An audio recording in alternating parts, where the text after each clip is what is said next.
જે 2 નંબરના ધંધા હાલે છે, કોઈ છોકરીઓને મૂકતા નથી, બહારથી બોલાવે છે, વીઆઈપી ગાડીઓ જાય છે, હું ધંધા હાલે છે. તારીખ 15ના રોજ ભગવા અસ્ત્ર પહેરીને કીર્તિ પટેલ સાય સ્નાનમાં ઘૂસી ગઈ નાગા બાવન વચ્ચે. ગરીબ સાધુ જાય તેનો ટુકડો નથી. 70 કરોડના બંગલા બનાવ્યા છે.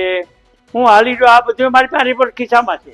સાધુ ભૂખા ભાવ કા ધન કા ભૂખા નાહી, ધન કા ભૂખા જો ફિરે સો તો સાધુ નાહી.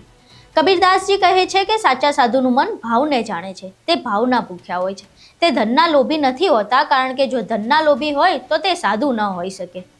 કબીરનો આ દોહો મને બજરંગદાસ બાપુના નિવેદન પરથી યાદ આવી રહ્યો છે, કારણ કે કીર્તિ પટેલે જૂનાગઢના ભવનાથના મેળામાં મૃગીકુંડમાં સ્નાન કર્યું ત્યારથી એક વિવાદ ચાલી રહ્યો છે. અનેક સાધુ સંતોની લાગણી દુભાઈ હતી અને જેમાંથી એક બજરંગદાસ બાપુ પણ છે. બજરંગદાસ બાપુએ હાલ કીર્તિ પટેલ સામે પોલીસ ફરિયાદ દાખલ કરી છે અને તેમણે પોલીસ પાસે માંગ કરી છે કે કીર્તિને પકડીને લાવે અને તેની સાથે મારકૂટ કરે, એટલે તે હકીકત ઓકે. બજરંગદાસ બાપુએ કહ્યું કે મને અધિકારીઓ પર ભરોસો છે, કારણ કે તે મારી પાસેથી પ્રમોશન લઈને ગયા છે. જોકે હવે આ કીર્તિ પટેલના વિવાદથી સાધુ સંતો વચ્ચે બે ફાડિયા પડી ગયા હોય તેવું જણાય છે, કારણ કે બજરંગદાસ બાપુએ નામ લીધા વિના અનેક સાધુઓને એજન્ટ તરીકે સંબોધ્યા છે. આ સિવાય તેમણે આરોપ લગાવતા કહ્યું છે કે સાધુઓ જે છે છોકરીઓ મૂકતા નથી અને 70 કરોડના બંગલાઓ બનાવ્યા છે. આ જે 70 કરોડના બંગલા છે ને તેના પણ બધા રિપોર્ટ મારા ખિસ્સામાં છે. આ સિવાય તેમણે ભારતી આશ્રમના હરિયાનંદ ભારતી વિશે પણ આડકતરા આરોપ લગાવ્યા છે. નમસ્કાર, તમે જોઈ રહ્યા છો ચક્રવાત ન્યૂઝ. હું આપની સાથે હેમંત.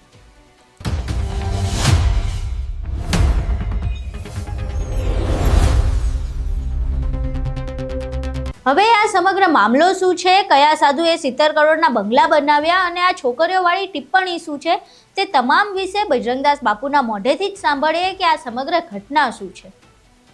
તારીખ 15ના રોજ ભગવા અસ્ત્ર પહેરીને કીર્તિ પટેલ સાય સ્નાનમાં ઘૂસી ગઈ નાગા બાવન વચ્ચે. એને એમ કહે છે કીર્તિ કે હું બધાને જોઈ લઈશ. વિડીયોમાં મેં સાંભળ્યું, મેં હરુભરું એને ઓળખતો પણ નથી. એટલે આ વિડીયો મેં જોયા બધાય.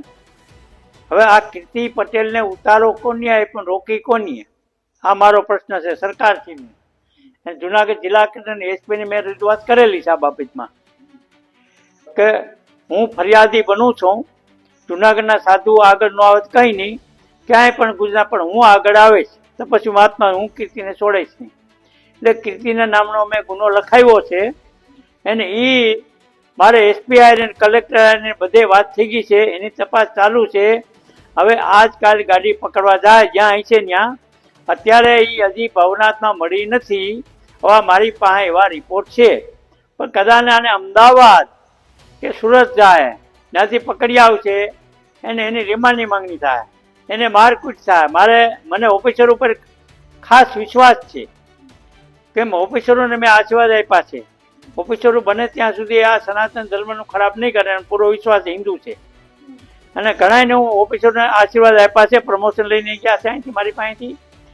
હિન્દુ સમાજને મેં બને ત્યાં સુધી સનાતન ધર્મનો ઘા કરે ત્યાં હું સહન કરતો નથી. બાપુ, આ ઘટનામાં તમારી માંગ શું છે? મારી માંગ એ છે કીર્તિ પકડને વહેલી તકે પકડે, એને પકડીને એની રિમાન્ડ, એને મારકૂટ કરે. એટલે જેવું હોય છે એવું કીર્તિ પટેલ ઓળખી નાખીને માની જાય કે ક્યાં માતના મને ઉતારો આપ્યો હતો અને ક્યાં માતના મને ભગવા કપડાં પહેરાવ્યા હતા. ક્યાં માતના મને ભગવા કપડાં પહેરાવ્યા હતા. એટલે કીર્તિ પટેલ માની જાય, મારી ગેરંટી. જ્યાં સુધી તમે સરકાર જાગૃત નહીં થાવ, ગુજરાત સરકારમાં જો આવા ઢોંગ હાલી રહ્યા છે અને તમે જો અવાવને એજન્ટ તરીકે બાવાઓને આખી મૂક્યા છે, એ હું સખ્ત શબ્દોમાં વખોડી કાઢું છું. જે 2 નંબરના ધંધા હાલે છે, કોઈ છોકરીઓને મૂકતા નથી, બહારથી બોલાવે છે, વીઆઈપી ગાડીઓ જાય છે, હું ધંધા હાલે છે, ગરીબ સાધુ જાય તેનો ટુકડો નથી, 70 કરોડના બંગલા બનાવ્યા છે. હું હાલી જો, આ બધું મારી પાસે રિપોર્ટ ખિસ્સામાં છે. બાપુ, શું માનો છો કીર્તિ પટેલ કઈ રીતે પહોંચી શકી હોય? કીર્તિ પટેલનું મારું માનવું એ છે કે હરિયાણા ભારતીય આશ્રમ હરિયાણા ભારતી છે, ત્યાં આશ્રમમાં રોકાણી. મારું માનવું એમ છે. હું એમ કહેતો રોકાણી કેમ, પણ મારું માનવું એમ છે કે હરિયાણા એ એમ કહેતી કે હરિયાણા ભારતી મારા ગુરુ મહારાજ છે.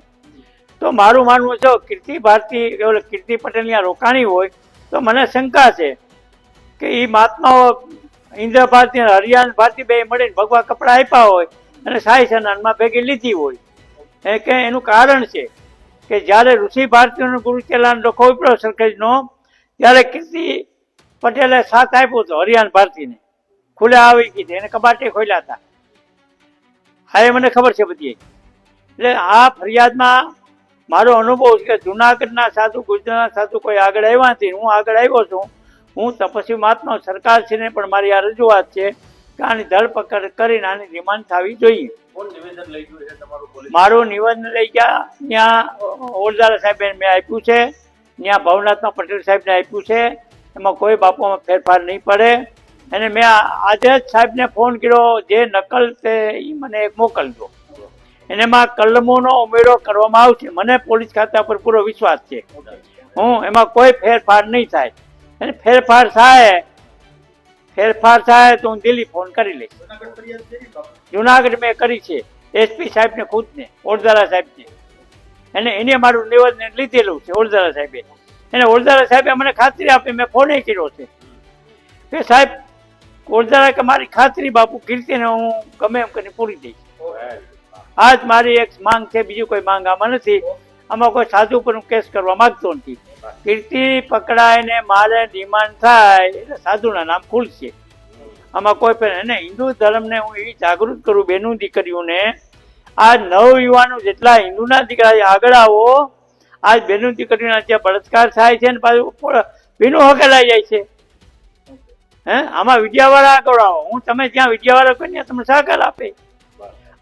અમારી દીકરીઓના જે બળાત્કાર એ બંધ કરાવો. આજ અમે જોયું, અનુભવ કર્યો કે ભાજપ વાળા ગાડી નાખીને લઈ જાય છે. હમણાં દીવમાં પકડાના, હું કરી લીધી ભીનું હકેલાઈ. અહીં તમે બજરંગદાસ બાપુને સાંભળ્યા ત્યારે જોવું રહ્યું કે કીર્તિ પટેલના વિવાદથી સાધુ સંતો વચ્ચેનો આંતરિક વિવાદ કેટલો વધે છે. આ સિવાય બજરંગદાસ બાપુએ જે આરોપો લગાવ્યા છે તે વિશે કોઈ મોટા ખુલાસા થાય છે કે કેમ? તમારું આ સમગ્ર મામલે શું માનવું છે અમને કોમેન્ટ બોક્સમાં જરૂર જણાવજો.